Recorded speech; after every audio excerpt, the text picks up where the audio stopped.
Hey, issue 5. We last left off where, Rick got some guns from the gun store with Glenn, and they had a few close calls in there, and, Lori finally, chose her side. She wants Rick. After Rick came back, she decided that's who she wants. And, you see Shane start to crack a little bit. He's a little sad. It's been a few weeks. There's a crow eating a walker that's been busted through a car window. Looks like a car crash. A few gunshots ring out. Turn the page, it's Rick. That's it. You're getting a lot better, Donna. A couple weeks ago, you were all over the place. Now you're nailing almost half your targets. Look at me. I'm a regular sharpshooter. Keep it up. You're not that far off. I'm nowhere near as good as Andrea, but thanks anyway. I think the same could be said about Shane and me. Rick's just admiring, looking, checking on everyone who's at the firing range. How's it going, Shane? Huh? Oh, hey, Rick. What's going on? I just gave Donna some pointers. She's really coming along. Though I don't think anyone's going to be surprised. Anyone's surprised us at, like Andrea here. Yeah, as far as I can tell, she's not cheating. And the winning can't be blowing that many cans over. Just pointing and shooting. It's not brain surgery. And she pops another can. Maybe for you. I tried telling my wife how easy it is. Oh, be nice. Hey, Carl, you ready? Carl gets up, stops playing with Sophia. I'm going to go shoot cans. Okay. Thanks for keeping an eye on him, Dale. As long as you're back here to help me before we leave, I'll consider us even. Nobody better be using my gun. Carl, slow down. You can see Lori a little pissed off that Carl's liking his gun so much. And then they start shooting. Great job, son. You're doing just great. I'm so proud of you. Thanks, Dad. Does this mean I get to carry a gun like everyone else? Yeah, I think so. Okay, everybody. That'll do for today. Start gathering everything up. You're all doing great. I think everyone here is capable of defending themselves at least a close distance. You should all be pleased with your progress. Rick and I were a little bit worried when we started 3 weeks ago, but you surprised us both. Let's start back for the camp. It's starting to get dark.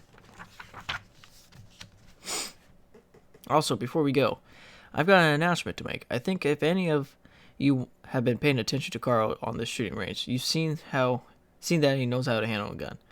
I know he's young, but just for safety's sake, he's going to be carrying his own gun from now on.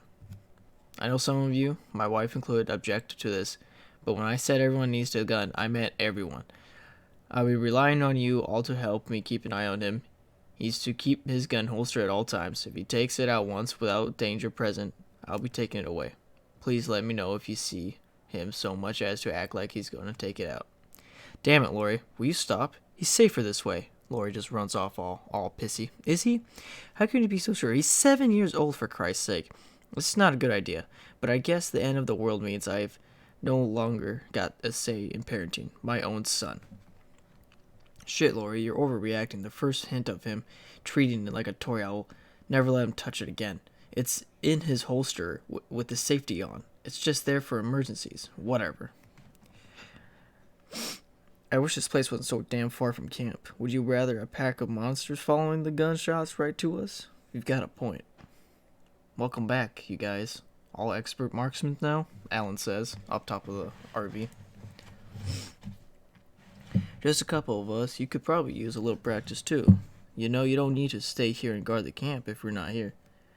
That's true, but I hate to come back and find a couple dead guys digging through our stuff, sticking up the place. The long walk there isn't very enticing either. A little exercise isn't a bad thing. All exercise ever does is make you tired. And who wants to be tense, terrified, miserable, and tired?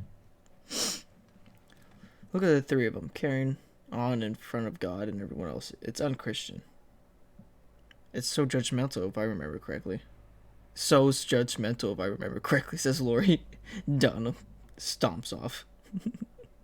Good one.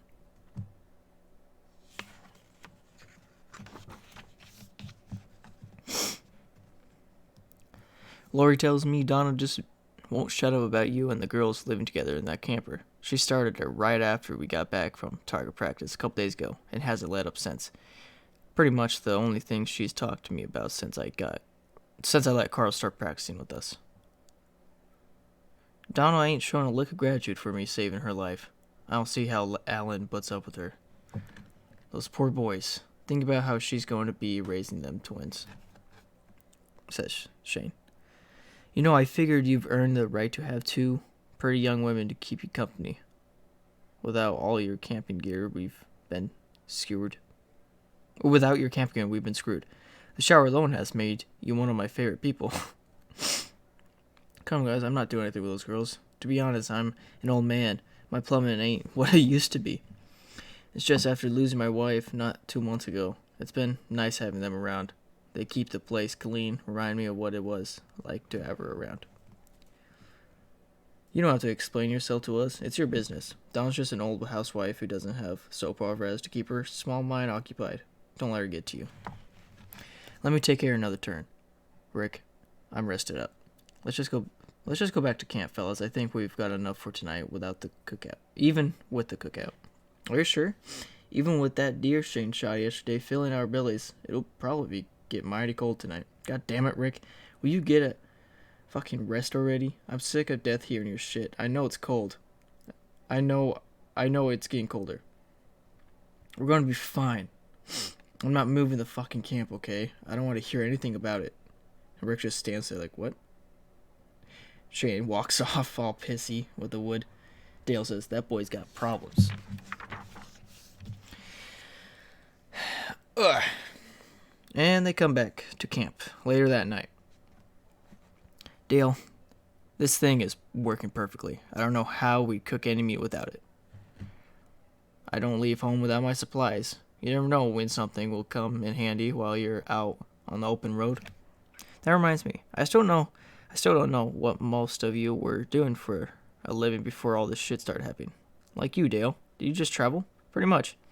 I was a salesman for almost 40 years. I spent most of my life behind a desk on the phone.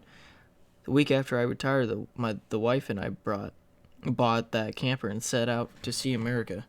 We've been on the road the better part of the last 2 years.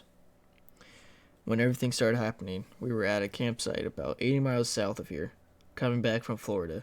The news hit us a little late. We didn't even know what was going on. My wife never left that campsite. After I buried her, I set out for Atlanta. I had some cousins there, and the radio said it was the safest nearby.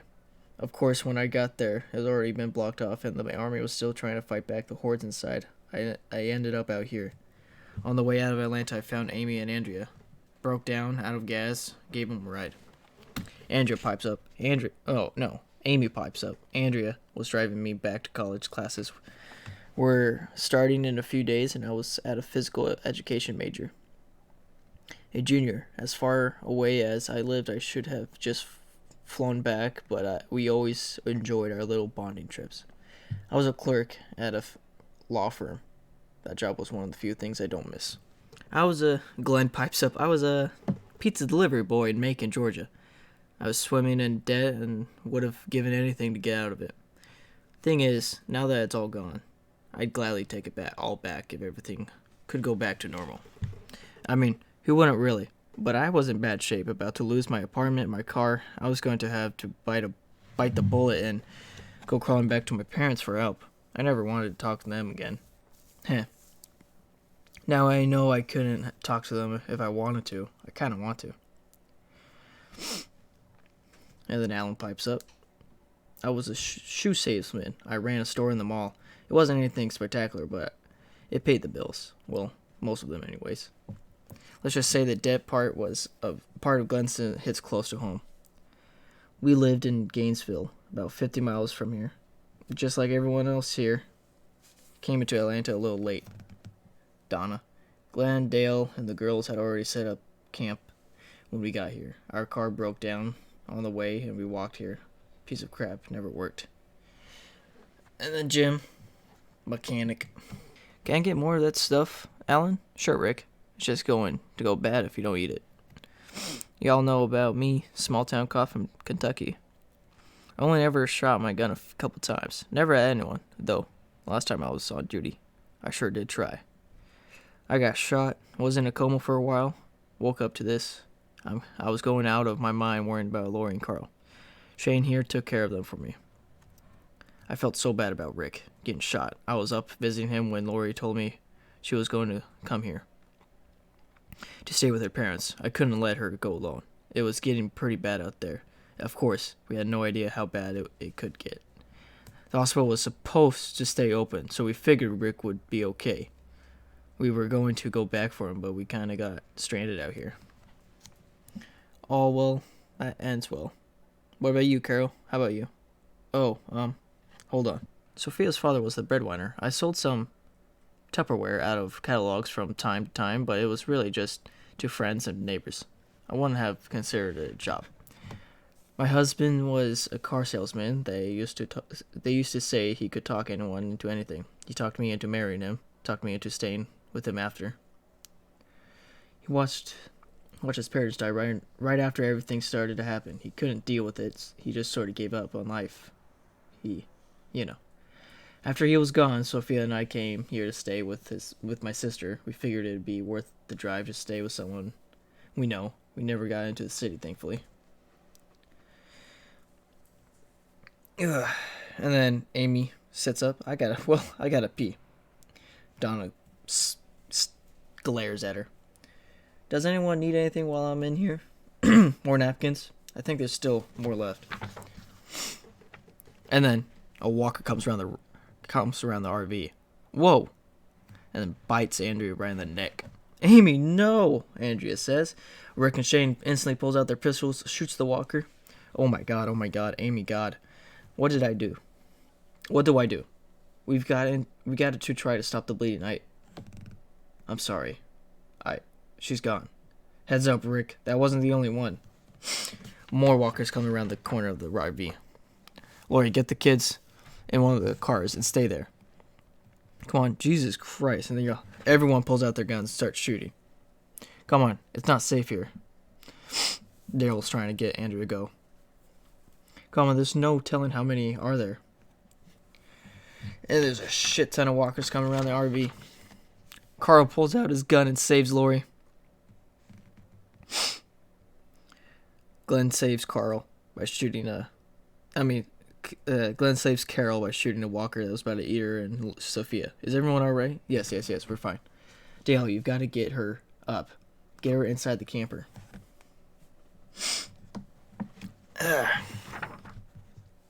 Jim gets tackled by a walker. He pushes it over and fucking whacks it with his pistol. My family, you've killed them. Jim, stop. It's over. It killed my family. I'm so sorry, Andrea. I'm so sorry. Oh, Dale. Andrea shoots Amy. I can't let her come back like that. I'm sorry I was mad at you. And Lori says to Rick, I was so sorry I was mad at you. I was so stupid. If something had happened to you, I know. It's okay.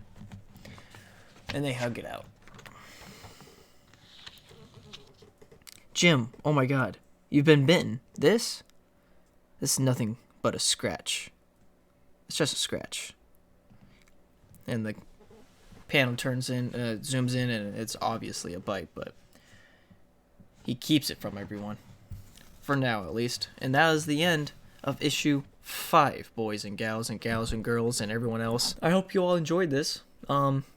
Expect a lot more Walking Dead comics videos because I have nothing else to do but sit here and read comic books. So I hope you all enjoy this video, and I'll see you all in the next one.